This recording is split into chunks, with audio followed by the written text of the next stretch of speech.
दरम्यान तिकीट वाढलं तरी पर्याय नाही, मात्र फ्रिक्वेन्सी नसल्यामुळे अत्यंत त्रास होत असल्याच्या प्रतिक्रिया नागरिक देताना पाहायला मिळतात। आणि या सगळ्या संदर्भात त्यांच्याशी बातचीत केलेली आहे आमच्या प्रतिनिधी भाग्यश्री प्रधान यांनी। आपण पाहूयात।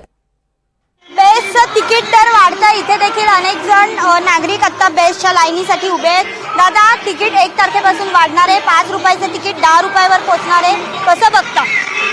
आम्हाला ही बसच नको आहे, ही BKC टू बस आहे ना तीच आम्हाला नको आहे।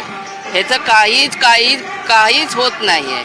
कितींदा कंप्लेंट्स केले आहे, रिटर्न कंप्लेंट्स केले, काहीच होत नाही। उलटा इकडचा एक माणूस आम्हाला बोलतो की तुमची बस येते पण आम्ही तुम्हाला पाठवणार पण नाही, आम्ही तिकडे पाठवणार। आम्ही सर्वांनी लफडा केला, मग इकडे दंगा केली, तेव्हा त्यांनी बस दुसरी पाठवली। तिकीट वाढवा, आपण टाइमली बस ठेवा ना। तुम्हाला तर माहीत असते की इथून BKCला ट्रॅफिक असते, त्या हिशोबाने तुमचं टायमिंग ॲडजस्टमेंट फ्रिक्वेन्सी सर्व मेंटेन असायला पाहिजे ना। आता बोलतात तुमच्यासाठी 2च बस आहेत, ते पण कशाला? आणि एवढी पब्लिक, लेडीज आहेत, जेंट्स आहेत, लहान मुलं आहेत, केव्हापासून हे 2-2 तास उन्हामध्ये उभे असतात। आणि आम्ही जर त्यांना जर विचारायला गेलो तर आम्हाला ते उत्तर उलट देतात।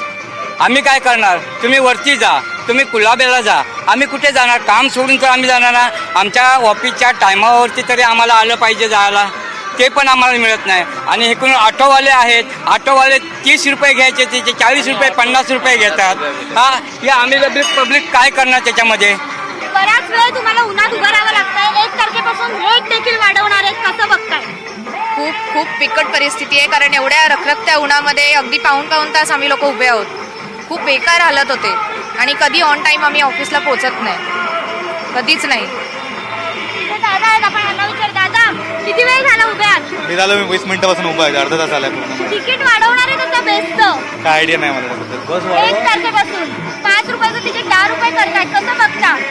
काय ते आता बघू, काय आल्यावर बघू, अजून काय कन्फर्म नाही झालंय ना ते अजून। नाही कन्फर्म झालंय, मला अजून काही न्यूज नाही बोलते त्याबद्दल। पर्याय काहीच नाही, जावंच लागणार, बसशिवाय पर्याय नाही राहिलाय ना, आहे। शेड बीड घालता असेल बरोबर, पर्याय नाही। बाकी फ्रिक्वेन्सी पण कमी आहे इथून, त्यामुळे थोडा खूप प्रॉब्लेम होतोय। किती वेळ झाला? काही किती वेळ उभी है?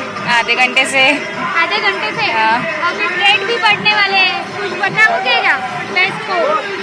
क्या ही बताएंगे, फ्रीक्वेंसी होनी चाहिए, AC भी बढ़ानी चाहिए इनको। अनेक प्रवाशांचं असं म्हणणं आहे की तुम्ही प्रवासांचं रेट जे आहे, तिकिटांचे रेट जे आहेत ते वाढवा, मात्र आम्हाला फ्रिक्वेन्सी द्या। अर्धा पाऊण तास या प्रवाशांना इथे बेस्टची वाट बघत उभं राहावं लागतं। सध्या इथे शेड देखील नाही आहे, प्रचंड पाऊस, प्रचंड ऊन याचा सामना करावा लागतो आणि त्यात तिकीट वाढवताय, मात्र या सोयी सुविधा देखील द्या अशी मागणी सध्या प्रवासी करताना पाहायला मिळतात। व्हिडिओ जर्नलिस्ट अरुण पेडणेकरसह मी भाग्यश्री प्रधान आचार्य, NDTV मराठी, मुंबई।